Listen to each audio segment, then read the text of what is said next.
जब आप शयन करते हैं तो क्या आपको भी स्वप्न आते हैं?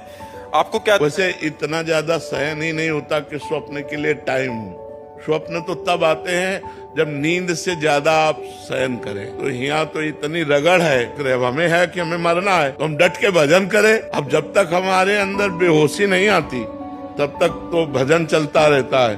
और जहाँ बेहोशी आयो, जहाँ नींद खुली, तो चाहे 1 बजे हो चाहे 2 बजे हो, उठ के बैठ गए। अगर स्वप्न कभी कोई आए भी तो संतों के स्वप्न देखते हैं। अपने को वैरागी रूप में देख करके कहीं संतों के बीच में बैठे, कहीं कथा भागवत हो रही और कहीं प्रभु की कुछ मंदिर है, कुछ लीला है, कुछ तीर्थ स्थान है। अब ऐसा तो नहीं आता कि मैं बुआ का स्वप्न आया कि मैं हाई नहीं था। अब हमारे कोई है ही नहीं ना। मर्जी पद यात्रा तो नहीं आती? मतलब बहुत सारे लोग जय हो कर रहे हैं ना, ये सब नहीं, इनका प्रवेश नहीं है। हम जैसे ऐसे चलते हैं ना, तो हम देखते हुए भी नहीं देखते। हम ऐसे चलते सबसे देखते हुए, लेकिन किसी को नहीं देखते। हम नेत्र, हमारे नेत्र रूपी कैमरे में बिल्कुल एक भी फोटो नहीं हो। मर्जी कोई रो रहा है, कोई मतलब ऐसे भाव दिखा रहा है, तो आपको कोई? हम भी तो भाव दिखाते हैं।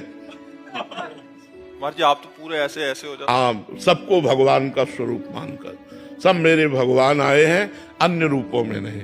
ये सब मेरे भगवान बैठे हैं, तो इसीलिए वही आएंगे। बलि हुए जो दोबारा ऐसे पैदा नहीं हो सकते।